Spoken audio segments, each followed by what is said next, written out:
Mak sedikit cerita, Mak. Iya. Tahu kesan-kesane kowe melok buruh ki ning nggone Ndaram ndek kae ki dalam jangka berapa bulan? Aku melok Kowe wong kowe kan tau minggat. darani sering minggat ki minggat tenan. Iya. Lah minggat nang kono kowe sing ngejak sapa buruh pertama kali? Budal dhewe. Diarani sering minggat iki ya. Terus dia bojo minggat. Wes ah. Yo duwe anak Sing wedok kowe. lanang. Ya Allah. Lagi ku lho. Angger jenenge sering kok Ya kena apa? Kurang butuhan. Ya, ya padha nek. Aduh, minggat ya. Aku yo Bareng minggat kuwi tak tekoki. Kowe kok ndoro apik apa ndoro elek? aku iki minggat ning Jakarta iki ndaraku ping pindho. Sing siji sekarat. Sing loro mening. Lah sing siji dhisik sing sekarat iki. Sing siji jiwa. Ndek rene lho. Iki nek ngerti Sing rene lho. sing siji notaris. Sing pertama kowe. Iya. Pertama. Sing Aku jirat kowe. notaris. Piye iki? Iki ceritane piye aku iki Aku pengen ki ngerti aku. jenenge wong dimingi-mingi bayaran yo. Iki yo lek yo. Dibayar piro guys kok ngono? Unine Pertama. ki unine ki 2,5 juta. Walah tahun piro kuwi? Tahun 2017. Ya Allah, 2,5 juta. Kuwi Ngomong. lagi ngonten pisanan. Momong. Aku roh kontenem sing ambek anak melina ambek Ya Allah, tabuk iki perkara. minggat. Kuwi aku minggat. Astagfirullah. Makane aku roh kontenem kuwi antek ya lah lek dames ki tanggaku to aku ngono. Lah kuwi iki aku iki melok ning Kerawang lek. Heeh, Kerawang iki ndaram. Sing anu mang, sing koyo iblis aku nek. iblis, yo iblis. Tenan, Mbak. Weno nangis. Jenenge wong gak tau dikeki mangan. Lho. Mangan sisane wonge nek enek, nek gak enek ki aku yo gak mangan. Nek mangan bengi dikeki aku mulane nek roti sandwich ambek gandum kuwi atiku lara. Ini perkarane angger dikeki roti kuwi lek dikeki gang 3 dina iki dikeki nah. Kuwi winangka mangan bengi. Yo, Rino gak tau roti dikeki. ngene iki gak tau. Walah, kok boro-boro petuk roti ngene kuwi. Wong petuk sego ngene iki ae. Sisane wong. Trimo yo sakmene iki lho, Lek. Ki tak bolak ping pindho ya entek. Sakmono kuwi nek kei mangan. Lah kuwi nang kono sesasi ku dibayar apa? Sesasi kuwi kan urung gajek sesasi aku wis lara. Aku 2 minggu ki lara lek yo brek. Mungkin perkara kurang mangan yo lek yo. Yo paling yo sedik. Mikirku wis aku kaliren tekan gak mangan wis. Terus 2 minggu awakku wak lara ngedrop. Aku tapi nekat mergawe lek. Walah wonge cruwawat lek. Aku wis resik-resik esuk sore ya wis tak lapi. Wonge mulih dingenekno lek. Ser. Ini apa-apaan ini ngono? Kok masih debu? Jenenge diresiki yo. Lah wong debu di mana tempat lak yo enek deduk. Ngono, besar mungkin cek deduk. Sampai tanggane stainless yo tak resiki kabeh. Aku cek gak bener. Aku ning kono rumangsa kaliren. Lah terus Lho, aku lara lek 2 minggu. Lara kuwi aku ya wis nekat mergawe. Sampai genepe sak wulan ki aku gak mari dipun rumah sakit barang. Padahal doktere muni nek dikongkon istirahat total. Lah aku dikon ngamar ya aku yo male. Wong aku ning kono kok melok wong kok ngamar rak yo malah piye sapa sing nunggoni. Aku ngono lah. Terus gak usah Bu pulang aja. Dokternya ya muni ini mbaknya kurang cairan dan kurang makan. Wis ketok dokter ki muni ngono terus aku ya enggak wong setiap hari ya makan kok Pak ya minum wani. Pula aku ya jenenge aku wedi rantu aduh ya terus bareng Wis. kuwi lara terus Lara. metu. Lara kuwi 2 minggu aku nekat lek julungup kuwi. Ibaratnya sirah musel-musel. Jek mergawe wong aku mikirku titeno, aku wis tak ancam titenono nek sampe saulan genep. Aku ki ngono. Terus sampai Tenan saulan saulan genep dibayar. Gol dibayar Mbak pas saulan kuwi. Terus esoke tak ya wis saulan luwes dina. Tak jaluk bayaranku. Ora dikeki. Dijaluki nomor rekening. Ora dikekno aku duwe dikirim ning omah. Lah dikirim kuwi ora sesuai mbek sing di omongo. Terima ditransferi nggur 1.800.000. Ora 2 juta sih. Oga. Wis. Bar kuwi wong jenenge wong diming-mingi nek goblok golekan. Kuwi bodha wis dikirim sakmono. Aku kok jek lara, jek gendredeg, jek awakku pokoke gak kuat lho itu. Aku alasan. Bu, saya mau ke rumah saudara. Ada minggat. Nah, Minggat nih. minggat pindah wong. Yo sering minggat. Minggatan. Ceritane ngene. Aku tak alami dhewe lho. Ki yo nasibku yo ceritaku. Terus pas saulan luwih sedina kuwi aku ngomong dikeki terus aku ngomong bengine wani ra wani kuwi bar ditransfer anakku tak telepon muni yo wis dikirim. Aku langsung jam 09.00 bengi ke kondo. Bu, saya tak ke rumah saudara istirahat dulu. Lah kowe kan kudune ngomong. Kan, Bu, jenengan trampet kok 1.800.000, kurangane Gak. pundi? Aku ya wis gak wong aku rumangsa wis ketok nek gak nyaman yo wong mergawe kok ora dikeki mangan. Wis anakku tak takoki unine sakmono. Lho, aku ya ngomong, Lek. Kok sak monton? Lah kamu kan kerjane gak bisa menguasai semua aja. Kuwi. Wis. Nggih mpun nak ngoten. Melok sing Gomelok Le aku kandeng. terus Takon aku alasan melok dulu. Gak melok dulu. Kok yo enek wong apik. singkat ceritae. Wis enek wong apik nulung aku. Aku pemilih ki gak oleh milih. Wis kerja. Ngono. Lantik wong. Iya, terus aku digawa rono. Subuh ku aku suwengi gak turu lek. Bar omong ku suwengi gak turu. Klambiku tak aduan, tas padhe. Padahal aku gak duduk. Ingat naik gak duduk, tapi aku duwe dhuwit koma. Sangku koma. Tak delikno ning ususe katok. Tak delik wong aku wae gak oleh nggawa HP kok. Tak delikno ning ususe kolor ngono kuwi, tak suwi penantekan kuwi. Lah aku terusan wis gak betah melok wong kuwi ya, cara meneh. Aku tak kon marani wong. Wong mang. Wong apik aku nek ndurus. Wong apik. Kowe nek bali kowe berarti gak sayang anak-anakmu ngene ngono wis. Saiki karek sampean aku ngomong ngono. Aku mbek golekno kerjaan lah ya mergawe nek gak ya wis aku olehno tukokno tiket tak mulih aku ngono. Ora ditukokno tiket, Golek nana. digawa ning Jakarta Pusat. Malah adoh. Aduh, Mbak. Perjalanan iki 3 jam. Wong kok Kerawang kuwi jam 12 teko kono magrib. Ora kok digolekno. Digolekno Goro kuwi. anyar Heeh. ning Dadak melok wali kota Jakarta Barat. Pak Wali Kota. Pak Anas Effendi. Wah, Pak Anas nih yang pernah menjadi Babune. Babu Masri selama 9 Gak nek melok kuwi melok 8 wulan. ya ikut 8 bulan Pak ini. Melok 8 orangnya. wulan ki aku ya Allah ibarat katape mangan apa roh buah apa ini kono. Berarti Pak Apandi kuwi apik banget. ya.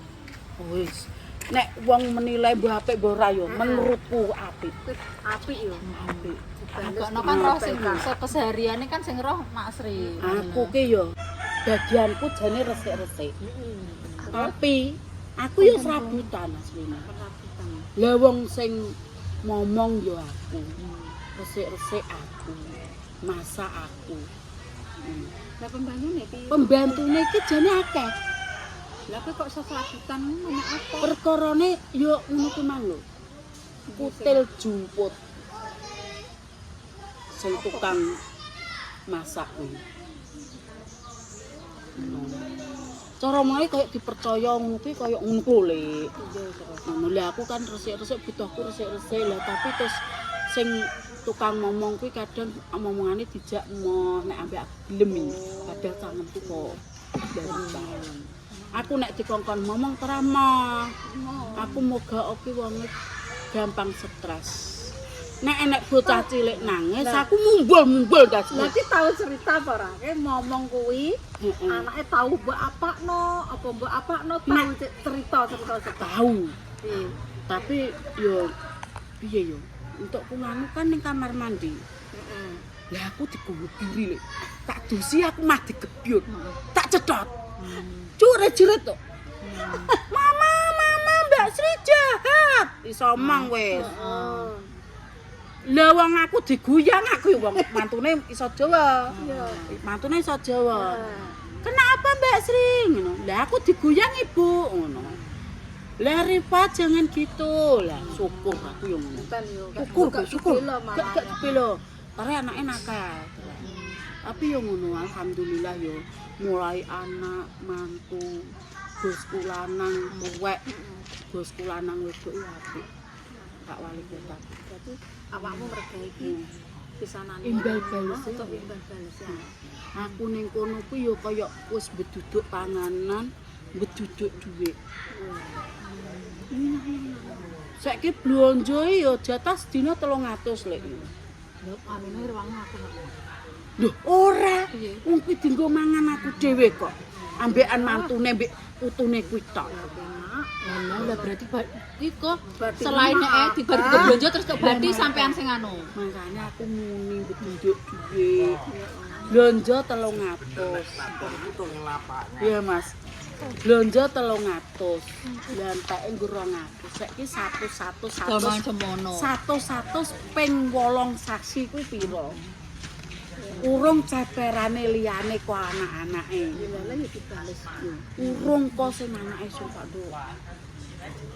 Nek sing Tapi lho Ki tahu model. cerita sing anake galak kuwi. jual. Ki tahu Wonge- diapakno cerita iki cerita unik milik Sri iki. Aja sampe petuk-petuk wong ngono kuwi.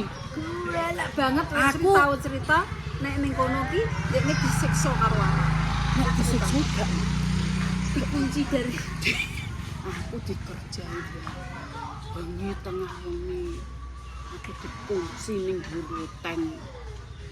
Ngono kok cara menak nek Gudang. Ora gudang. Teras belakang mungkin nek ndak apa lek. Loteng. Cara dhuwur loteng jenenge. Heeh ngono ki pokoke tapi ki Anu ruangane kecil. balkon. lah balkon ya ning ruang balkon ngarep kuwi wit rambutan. Lah, Rungkut ya. Kuwi anggere bengi iki dikongkon baturi ndeke ngopi. Tak baturi lho. Lah, aku dikunci kon iki. Dikunci bengi tengah wengi iki. Berarti sampean nang jaba. Iya, aku bengok-bengok lah ya. Heeh. Wong aku ya wedi. Wong kuwi jare enek setane ning kono. Aku bengok-bengok sampai setengah jam gak dibukakno. Aku munggah pager. Mencolot. lah mencorot kuwi nganune wit Pager. rambut kuwi rambut tangga. Pager. Lah kan Lah nang balkon kan dhuwur. dhuwur, lah ki piye tiba. Lah, kan turut-turut te pinggir mungkin enek. Oh, enak pinggire. Enek pinggire cara menawa kaya teras pinggir ngono ku lho, Mbak. Enek pager sih. Yo. Sampean berarti nurut-nurut pager ki Kuwi mang. nyepit-nyepit ngono. Aku ya wis lemu kuwi. Wis. Kuwi nyepit-nyepit kuwi aku iso ora iso kudu iso mencolot. Lah tapi sing tak colot iki jeruwe. Wong aku Pak debu. Dasterku suwek. Suwekku bodas kabeh. Terus wonge bar kuwi aku wis mlebu kamar terus tak kunci wong enek boloku ya tak blodoki kok samping kuwi. Dibuka. Aku mlebu kamar langsung tak kunci sampai esuk wonge bengok-bengok gedor-gedor kamar yo gak tak anu wong-wonge tare yo kaya wong nganu. Aku nang cuawak. Heeh. Aku wis tak buweno. Esuk wayahku mergawe nguapu kan aku jenenge sikil budal kabeh yo. Nah aku diulen ngono. Ditolak deh. Mbak Sri kena apa kok jalane gitu. Ya aku yang ngomong lah habis lompat dari pagar Bu. Lah ngapain? Gara-gara ning Andi aku. Bos, aku tak dudono sikilku kalau babak belut kabeh le. Gosong babak bundas kabeh terus bar kuwi Mbak Sri ya Allah Mbak. Kasihan ya Mbak Sri semalam sampai kayak gitu ning Andin ya begitu Mbak. Orangnya suka iseng, suka usil. Bukannya usil aku yang ngono. Wis gak apa-apa. Enggak apa-apa biarin kowe bok duit. Enak. Wah. 200.000 ndek kae wis. Walah wis lah ya. Jaman semono ya Lah kuwi entuk neh ora. Wis yo nek masalah duit tak akoni lek jane beraweh wong. Wong-wonge mbek gunggung ngene. Walah Bu Yanti cantik ngono ki yo. Grewel. 100 kabeh sak sapame. Aku ya melok anggere esuk absen. Nggawa tase nenteng. Anggere budal aku nenteng. Oh ya berarti. Cara kon pakno kae wis rape budal ya. Aku yo nunggone ning ngarep lawang ngene. Nek wonge gong budal kok aku kudu nglayani bose tuwek. Itu. Iya. Nek gak ndang dilayani, gak ndang dituruti Mbak Bi ngono bengok-bengok padha ae koyo canggung ngono. Padha kok Yo. Jaluk Nek lagi. ngono kuwi anake sing tak ndek. Sing ning ngandung ku tak Dan ning Andin kok bar disiksa ngono kan mati kek yo. enek sing luwih keras untuk nyiksa aku kuwi. Perkara kotan. Yo gak ning Andin iku. Iya ning Andin kuwi. Ning Andin. Kotang iki bocahe sak blok. Amel dilan. Lah aku kederek nyolong kotang. Kotang BH. Heeh. Lah kaya sedih. Lah aku ki enek wong cara mono kaya petilan lho, Mbak. Sing umbah-umbah gak aku lah. Aku ning kono gak tau umbah-umbah. Cara mono. Sing umbah-umbah Mas Sapam. Tapi dibayar kok. Ya jute gelem kok. Sapame ceperan gelem, Mbak. Wis terus BH ilang ku walah. Sing penake aku malah enak anake kuwi. Oh, Mbak. Beliin ini untuk Mbak bikinin kopi temenin aku yo untuk duit tapi yo nek pas kuwi aku sampai nangis-nangis soalnya diungan-ungan maling lo dasar lo bajingan maling orang kampung suka maling aku yo nangis yo tak jawab tapi karo nangis tak jawab. Ya Allah Neng, iya emang saya orang kampung, tapi saya nggak nyolong, nggak nyuri bea Neng. Lah kalau nggak ada siapa lagi yang nggak nyolong kamu lagi? Wes aku nangis tapi aku jek nyecat ya. Mana nih? Padahal aku saurunge aku didani. Nek ngomong bean teteh gak oleh teteh kakak, adik itu ngandel. Jangan deket-deket, jarak 1 meter. Dia suka tampar. Dia ringan tangan. BH dari nyolong aku malah aku ngunik. Berjur untuk duit 500. Nanti kowe sing anu sing ngekeki sapa? Yo bos muda. Kan ndak ning Andin, Mas. Ning Andin. Terus Sing ngarani. iya. Kok sing ngarani terus malah ngekeki dhuwit. Wis Bar dikumah-kemahi aku dirangkul yo, diambungi ngono yo. Terus jancuk aku yo bari ngono. Yo. Aku dikongkon mentel tas ki aku wedi. Tas iki padahal nek karek gak yo, wedi kok jiko. Tak jiko wis tak tokno yo ngene, kene ngene. Wong aku dikandani adine. Aja ngomong Tangan ki meng. pokoke nek ngomong ambek teteh jangan deket-deket ngono. Tak tokno nyah aku yo. Sini. Udah, dari sini aja gak ditambani, Lek. Sini, aku yo wedi nek dikemah-kemah neh. Wis tak kekno adek kae. Buka. Ya, bukan buka-buka tase bos. Anake bos. Aku yo mau yo. Buka. Kayak dia watake iki keras ya. Tak buka ya. Terus dijikuk duit yo. Duit dikuk telius. Kok yo ites 500. Dikekno aku ditong aku yo mau yo le wong uang apa neng aku. Ambil. Enggak, itu uang apa? Ambil buat kamu. Enggak. Ambil enggak? Yo tak cekel. Tapi aku wedi. Lah, udah. Sini. Aku molek. Wedi nek ditonyoni aku. Wedi nek dijotosi aku. Wong iki ringan. Terus sini. Terus enggak ada apa? Sini toh Mbak Sri. Halus. Sini Mbak Sri. Sini toh duduk sama. Enggak dari sini. Sini terus gogoane gogora lek aku. Terus aku moro yo jungok. Yo pokoknya yo gak cedak-cedak. Cuma sing penting ngene gaya kena aku. Digeret yang maaf yang maaf. Ya aku wis ngono lek. Aku wis dindani kan wong iki ringan tangan terus wis bar kuwi lek. Aku ki dia ampuni dirangkuli tidak duit kemang. Mbak Sri maafin saya ya, tadi saya ngomongnya kenceng-kenceng, ngomongnya kasar, ngata-ngatain Mbak Sri, maafin saya ya Mbak. Jadi waras ora aku yang aku sampai totoan lho, enek anak ibu teko ning Indonesia. Aku ki totoan mbek security. Dut sampai betah ngadepin ning Andin taruhan 300 ribuan. Oke. Aku kok manjone menang. Sekarat terus sapan-sapane.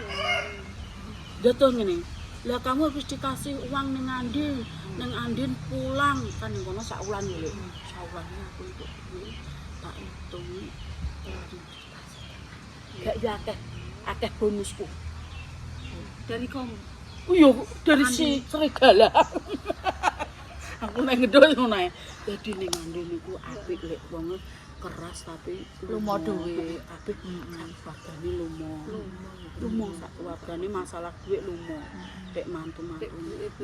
Duwe malah braweh anggran cerita kok. Mbak Sri, kalau ibu marah-marah itu Mbak Sri jangan dengerin yo. Kadang nek wong anu kan yo nyenting-nyenting.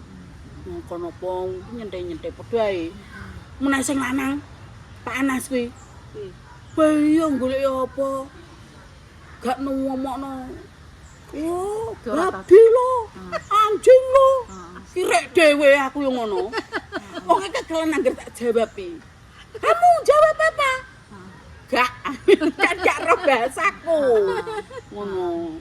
Wong ngerti Terus sampai 8 bulan. iya antek 8 bulan. Terus kok isete metu. Aku dijak mulai bojoku. Nah, wis. Happy. Bar. Saya kukut. Diparani rono. Wis dijak mulai bojone, guys, kukut ya. Wis kiku gaya adik. Alah, wis mulai dek. Kiku berarti ndang bali ya. Aku jane mau balik le. Ndang bali ya. Lah piye anakku ning omah makku yo ning ngono bodo-bodo mosok gak mulai lah nduk. Lah bojoku ngenteni ning kono sedina dek. Nggawa golok to. Kowe nek gak mulai tak ora tarito ning kene. Timbang gawe masalah. Berarti saurunge iki berarti bojone sampean goleki lacake ngene. Gak nemu. Roy iki pokoke GPS ku gur-gur aktif. Aku minggat ning kono gak enek sing Ngerti mergo yo ada yo ngono ki lah. bojoku roh nek aku ning kono wis yo pokoke asik intine ki enek apa ae ngono. Terus kono roh dadak bedunduk ning ngarep pintu gerbang. Ya, oke permisa. Kayak cerita dari Mak Sri yang Wis penuh menyedihkan. suka dan dukanya. Menyedihkan Mak Jenny. Kita korek lagi nanti setelah Lek Sri. Wis aku Ada cerita mangan lagi. dong, apa mangan apa nanti akan ngoceh lagi. Jamput. Iki wis dikek intong, ngoceh ya perkara entong. Iya. Ah! entung katok. Nah, saiki digawa wis mulih entung katok. Ora entung katok wis biasa ngono ki kerja. Wis geto di. Aduh, Terus diparani bojone ya wis lae ngantek tekan mulai saiki. antek saiki wis ning omah. Ngopeni Wis putu, ngopeni putu. ngopeni anak, wis Bismillah muga-muga bojone rezekine lancar iso nafkahi aku yo dengan baik. wajib menafkahi. Jangan sia-siakan Ya, istri adalah penyemangatmu dikala kamu susah. terpuruk. Tapi nek kamu sukses, Jangan biasanya menyepelekan lain. seorang Lain. istri. Nanti akan dikutuk oleh istrimu lagi. Nggak tahu aku yo. Tenan. Suksesnya seorang lelaki itu terletak kepada perempuan. Wis Saiki wis langgeng, wis muga mbah langgeng apa ora ya, wis muga yo langgeng. Ya, Wis tuwek apa apa. Nah ya jane nek dipikir neh sak naluri secara logika ki ya wis tuwek apa sing Apa-apa. digoleki wis ngopeni anak, ngopeni putu, Putu, wis. padha ndelok ngene wis padha seneng. Sing penting seger waras, dono singkalane Cedak rezekine dono blaine. Wassalamualaikum warahmatullahi wabarakatuh. Waalaikumsalam.